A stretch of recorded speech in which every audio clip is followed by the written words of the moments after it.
Hey cruisers, it's Cheryl from Cruising Canadians, and today I'm going to be sharing my 5 top tips for you to stay healthy on the high seas. Tip number 1, start off slow when you're cruising by the buffet. Feed up on fresh fruits, vegetables, and lean proteins. And if you are on a GLP-1 like Ozempic and Wegovy, lean protein is something that you really need.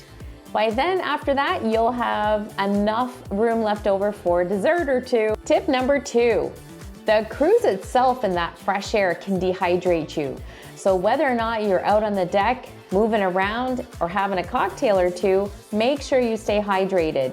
Keep a reusable water bottle handy and maybe a pack of electrolytes to keep you going. Tip number 3, sanitize your hands and wash your hands often.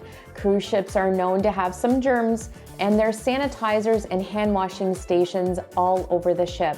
So please use them. Nobody wants to stay stuck in their cabin with the sniffles, or even the poops for that matter.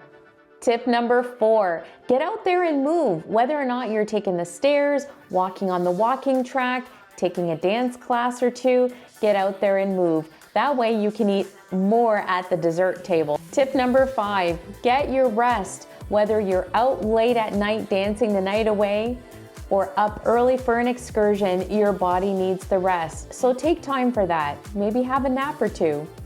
Stay healthy, stay happy while you're on your vacation, and make your cruise memories last. Follow the Cruising Canadians for more cruise tips and tricks. Ciao, ciao for now.